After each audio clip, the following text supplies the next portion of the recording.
Buenas noches, doctor Buscelli y compañeras María Angélica y Amada Luz. Quiero realizarles una pequeña contextualización de la definición del estado de cosas inconstitucionales en el sistema penitenciario colombiano.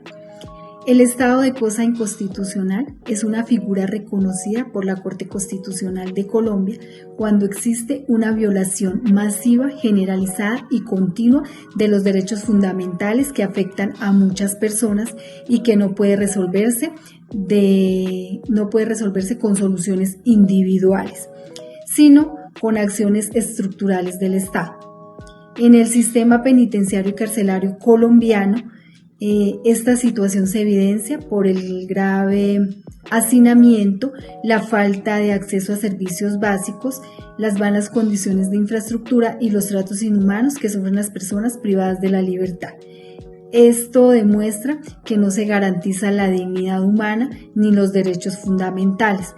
Por ello, la Corte ha exigido una transformación profunda de la política criminal y penitenciaria en Colombia. La Corte Constitucional declaró por primera vez este estado de cosas inconstitucional en la sentencia T-153 de 1998 y lo reiteró en decisiones como la T-388 de 2013, la T-762 del 2015 y la SU-122 de 2022. Al evidenciar que persisten graves violaciones a la dignidad humana. Según la Corte, esta situación demuestra que la Constitución no se cumple de manera efectiva dentro de las cárceles, por lo que exige soluciones estructurales, coordinadas y permanentes por parte del Estado para garantizar los derechos humanos de la población privada de la libertad. Muy buenas tardes, mi nombre es María Angélica Sotelo y en este momento voy a dar como tal cuáles son las causas de estas inconsistencias. Entonces, en primer factor, considero que el uso excesivo de la detención preventiva es una de las mayores causas. ¿Por qué? Porque en Colombia muchas personas están privadas de la libertad sin condena. Entonces, esto contradice el principio de presunción de inocencia. Se supone que ante la ley toda persona es inocente hasta que se demuestre lo contrario, y en muchos casos eso no se está cumpliendo.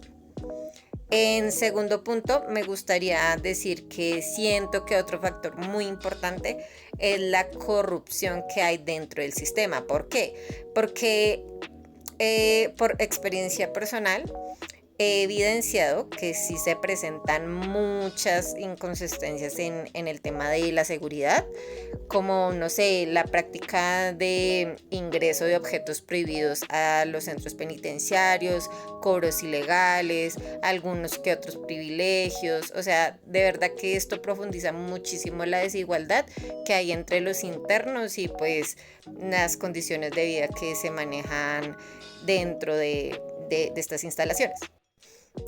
Otro punto importante, me gustaría decir que es el deficiente acceso a la defensa técnica. Muchas personas pues no cuentan con los recursos o con una defensa adecuada, lo que afecta el debido proceso y pues esto conlleva a condenas injustas y prolongación indebida de la detención. Y por último, considero que también es muy importante como la falta de programas efectivos de resocialización.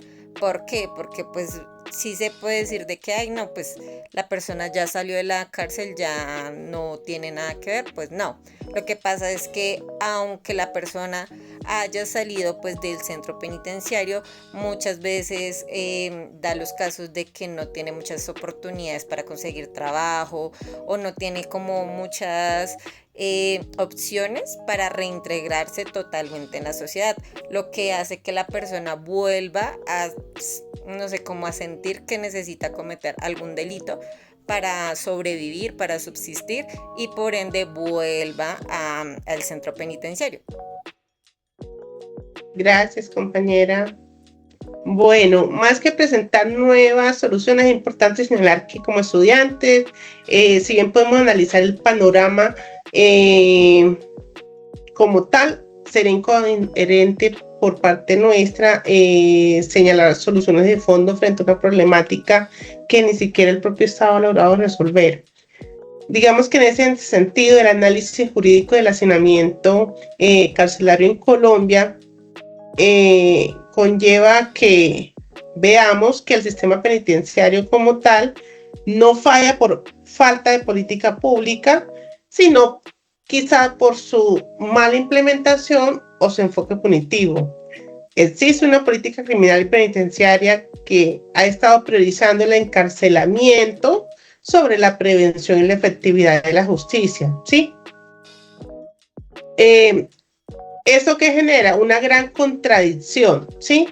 Que es totalmente evidente. Cárceles hacinadas y al mismo tiempo una percepción general de la comunidad de impunidad por todos lados y que no se está garantizando investigaciones ni la sanción oportuna de los delitos. Esta situación, digamos que ha sido reconocida por la Corte Constitucional a través de la sentencia SU 122 de 2022, donde básicamente lo que hace es confirmar la persistencia de un estado de cosas inconstitucional por problemas como el hacinamiento y las condiciones indignas de reclusión derivados del incumplimiento estructural de órdenes previas.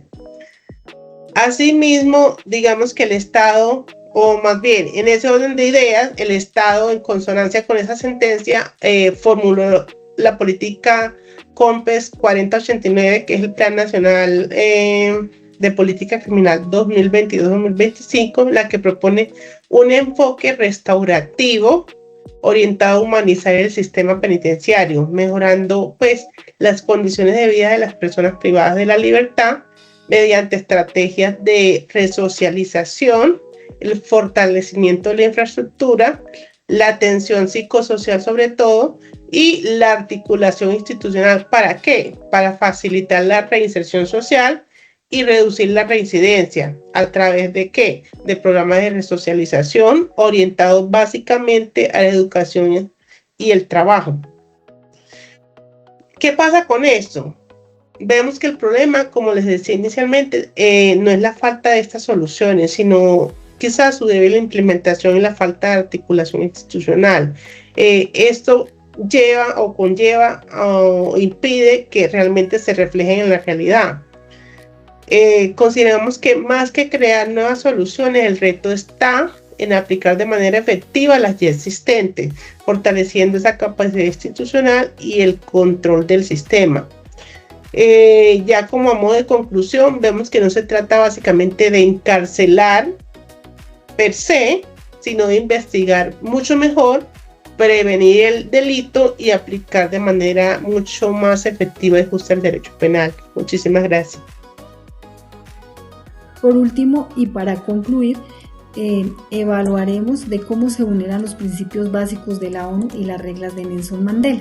Entonces, el sistema carcelario colombiano vulnera los principios básicos de la ONU y las reglas de Nelson Mandela por el hacinamiento, la falta de atención en salud, la mala alimentación y las condiciones indignas de reclusión. Muchas personas privadas de la libertad no reciben un trato digno ni oportunidades reales de resocialización. Además, no siempre se separan a sindicados de condenados ni se protegen adecuadamente a los grupos vulnerables. Por esta grave situación, la Corte Constitucional declaró un estado de cosas inconstitucional en las cárceles del país. Muchas gracias. Bueno, tal como lo indica mi compañera, en la práctica como tal persisten graves vulneraciones a los estándares de la ONU y a las reglas Nelson Mandela. Además de eso, consideramos que se vulnera el principio de igualdad consagrado en la Constitución debido a la corrupción que genera privilegios indebidos que sabemos que se dan. Se desconoce la finalidad resocializadora de la pena por la falta de programas efectivos y se afecta el debido proceso por el uso excesivo de la detención preventiva. Esto es una evidencia y una brecha entre la norma y la realidad, donde los estándares internacionales existen, pero en la realidad no se materializan.